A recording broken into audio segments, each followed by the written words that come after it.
अगर मुझे कोई आज कहे कि फ्रीलांसिंग स्टार्ट करनी है तो मेरे लिए आज इस एज के अंदर फ्रीलांसिंग स्टार्ट करना थोड़ा मुश्किल हो सकता है। इसकी मैं आपको रीज़न बताऊंगा, ज़रा थोड़ा समझिएगा। अस्सलाम वालेकुम, मेरा नाम सोबान तारिक है और आप देख रहे हैं लेट्स अनकवर। काफ़ी लोगों के जहन में ये क्वेश्चन होता है कि बेसिकली हमें किस एज में फ्रीलांसिंग स्टार्ट करनी चाहिए और कौन सी एज बेस्ट है फ्रीलांसिंग के लिए। वैसे तो आपने हर जगह पे सुना होगा कि फ्रीलांसिंग में एज डजंट मैटर, आप किसी भी टाइम के ऊपर फ्रीलांसिंग स्टार्ट कर सकते हैं। बिल्कुल सही बात है, लेकिन जो प्रॉब्लम्स आएंगी उसका क्या। अब अगर फॉर एग्जांपल आपकी एज है 18 ईयर्स और आपने फ्रीलांसिंग स्टार्ट की है, अब आपके ऊपर रिस्पॉन्सिबिलिटी क्या है, आपने जस्ट अपनी स्टडीज़ के ऊपर फोकस करना है और स्टडीज़ के बाद आपने जो टाइम स्पेंड करना है वो फ्रीलांसिंग पे करना है, स्किल सीखने पे करना है। तो मतलब आपके पास काफ़ी ज़्यादा टाइम है। आपके पास वो जो टाइम है जो आप अपने दोस्तों के साथ बाहर घूम के ज़ाया कर सकते हैं, वो टाइम आपने फ्रीलांसिंग पे स्पेंड किया और अपने स्किल को इम्प्रूव किया और उसके बाद आप फ्रीलांसिंग प्लेटफॉर्म पे काम स्टार्ट कर दिया आपने। और कुछ ऐसे भी लोग होते हैं जो 16 ईयर्स या 15 ईयर्स में फ्रीलांसिंग स्टार्ट करते हैं। उनके लिए जो प्रॉब्लम्स आती हैं वो बेसिकली ये होती हैं कि उन्हें बैंक अकाउंट नहीं मिल रहा होता कि वो कौन सा बैंक अकाउंट अपने फ्रीलांसिंग प्लेटफॉर्म के साथ अटैच करें। तो वो फिर अपने पेरेंट्स के नाम पे फ्रीलांस प्लेटफॉर्म के ऊपर अकाउंट्स क्रिएट करते हैं और उन्हीं के बैंक अकाउंट यूज़ करते हैं। तो फिर उसके थ्रू उन्हें चलना पड़ता है और फिर जैसे ही वो 18 अबव जाते हैं, अब उनके पास एक आईडी कार्ड है, तो वो जो पुराने अकाउंट्स होते हैं, अब वो चाह रहे होते हैं कि हम नए अकाउंट्स क्रिएट करें और उनके नाम अगर वो चेंज करते हैं तो वहाँ पर प्रॉब्लम्स आ जाती हैं। फिर नया अकाउंट क्रिएट करने के लिए जाते हैं और उसको ग्रो करना, तो ऑब्वियसली वो एक नए सिरे से वो शुरुआत करते हैं। तो ये कुछ प्रॉब्लम्स आती हैं, लेकिन उस वक्त तक वो लोग सीख चुके होते हैं कि बेसिकली फ्रीलांसिंग वर्क किस तरीके से कर रही है। तो नए अकाउंट्स को ग्रो करना कोई बड़ी बात नहीं है उनके लिए। अब जो 35 प्लस वाला एज सेगमेंट है उनके लिए प्रॉब्लम्स ज़्यादा है। अब वो प्रॉब्लम्स किस तरह की हैं वो मैं आपको बताता हूँ। बेसिकली आप अपनी एजुकेशन कंप्लीट कर चुके होते हैं, लाइक 22 या 25 ईयर्स की एज के अंदर आप अपनी एजुकेशन कंप्लीट कर चुके होते हैं। हायर एजुकेशन की तरफ जाते हैं तो वो ज़्यादा टाइम लगता है उसके ऊपर।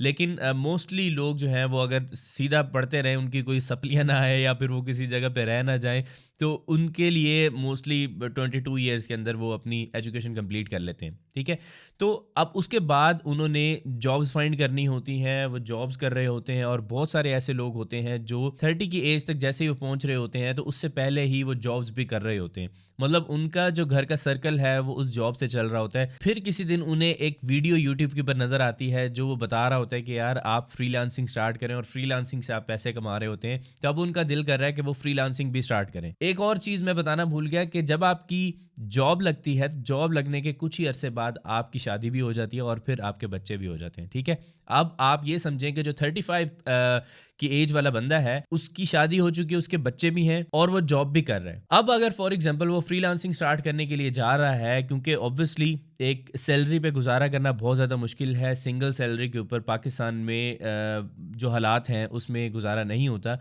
तो वो लोग चाहते हैं कि कोई एक सेकंड सोर्स ऑफ इनकम हो और सेकंड सोर्स ऑफ इनकम वो फ्रीलांसिंग को बनाना चाह रहे होते हैं। तो मेरे पास ऐसे बहुत सारे लोग आए हैं जो इस एज के अंदर फ्रीलांसिंग स्टार्ट करना चाहते हैं। तो जब मैं उन्हें ये सारे स्टेप्स बताता हूँ कि आपको इन स्टेप्स से गुजरना पड़ेगा और सबसे इंपॉर्टेंट चीज़ वो ये है कि आपको स्किल सीखना पड़ेगा। अब जब आपको स्किल सीखना पड़ता है ना, तो ये एक सबसे क्रूशियल पार्ट होता है, क्योंकि इस पे आपको सबसे ज़्यादा टाइम स्पेंड करना पड़ता है। आपको अपना फोकस वहाँ पे देना पड़ता है। अगर आपका फोकस नहीं है तो आप वो स्किल नहीं सीख सकेंगे। जस्ट वीडियोस देखने से कोई फायदा नहीं होता, आपको उन चीज़ों को इम्प्लीमेंट भी करना होता है। तो जब फोकस की बारी आती है तो उनका जो फोकस है वो बहुत सारी जगहों पे डिवाइड हुआ होता है। उन्होंने जॉब को भी देखना है, उन्होंने फैमिली को भी टाइम देना है, उन्होंने बच्चों के पैम्पर्स भी लेके आने हैं, उन्होंने बहुत सारी चीज़ें मैनेज करनी होती हैं। इस सिचुएशन के अंदर बहुत सारे लोग हार मान जाते हैं। वो ये कहते हैं कि यार हम कोई और ही काम कर लें, इस पे तो बहुत ज़्यादा मेहनत लग रही है। हालांकि स्किल सीखने पे जो मेहनत लग रही है उसी से ही आपने अपनी फ्रीलांसिंग करियर का स्टार्ट करना है, क्योंकि इसके अलावा कोई रास्ता नहीं है। आपको स्किल के ऊपर टाइम देना पड़ेगा। अगर आप लोग भी इस एज ग्रुप के अंदर हैं और आप चाहते हैं कि फ्रीलांसिंग स्टार्ट करनी है, तो मैं आपको कुछ स्टेप्स बताता हूं जिससे आपके लिए आसानी हो जाएगी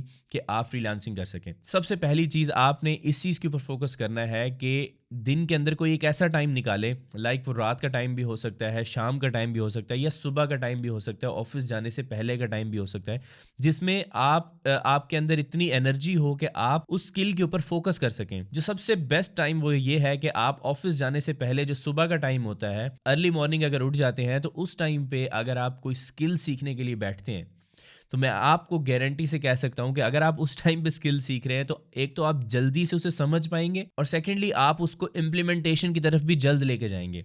लेकिन अगर आप रात के वक्त बैठ के स्किल सीखेंगे तो उसका मसला ये होता है कि आपकी एनर्जी लेवल ऑलरेडी लो होता है, आप थके होते हैं दिन के, तो आपने ऑब्वियसली सो जाना है, ज़्यादा देर आप फोकस नहीं कर पाएंगे। तो सारी गेम है यहाँ पे फोकस की। अगर आपका फोकस नहीं है ना तो फिर आप स्किल नहीं सीख पाएंगे। अब आपको पता है कि आपने डिग्री कंप्लीट करने के लिए इतना टाइम स्पेंड किया है, तो आप स्किल सीखने के लिए और वहाँ से पैसे कमाने के लिए भी टाइम स्पेंड करने के लिए अपने माइंड को रेडी करें। और वो टाइम इतना लग सकता है कि आपको 2 से 3 महीने लग सकते हैं कि एक स्किल के ऊपर आप फोकस होकर उसे समझ रहे हैं, उसकी सारी चीज़ें जो हैं उसके अंदर वो बताई जा रही हैं, उसको इम्प्लीमेंट कर रहे हैं।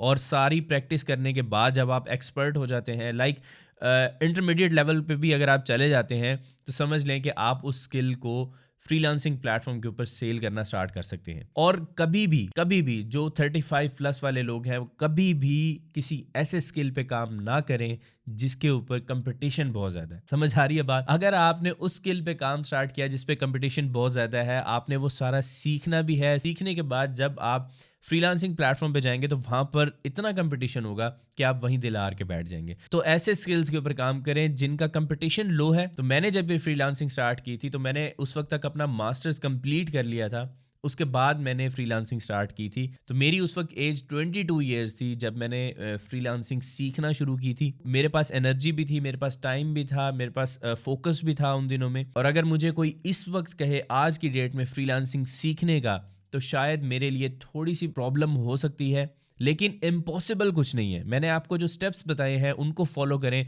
तो आप सीख सकते हैं। क्योंकि मैं आज की डेट में भी नए स्किल सीखता हूं और मेरी एज जो है वो 30 ईयर्स हो गई है, क्योंकि मुझे सीखना आता है कि भाई किस तरीके से एक स्किल के ऊपर या कोई चीज़ सीख रहे हैं उस पर फोकस किस तरीके से किया जाता है। अगर आपका फोकस नहीं है, अगर आपका अटेंशन स्पैन कम है, तो फिर आपके लिए बहुत ज़्यादा प्रॉब्लम्स हैं। अगर आप टिकटॉक की वीडियोस पसंद करते हैं और लॉन्ग फॉर्म वीडियोस पसंद नहीं करते, तो फिर आपके लिए फोकस करना बहुत बहुत मुश्किल है। अगेन मैं कहूंगा कि ये इम्पॉसिबल नहीं है, आप कर सकते हैं। तो रिसेंटली मैंने एक वीडियो बनाई थी जिसके अंदर मैंने आपको लो कंपटीशन फाइवर के आइडियाज़ बताए थे और उसकी मैंने एक पूरी सीरीज स्टार्ट की है।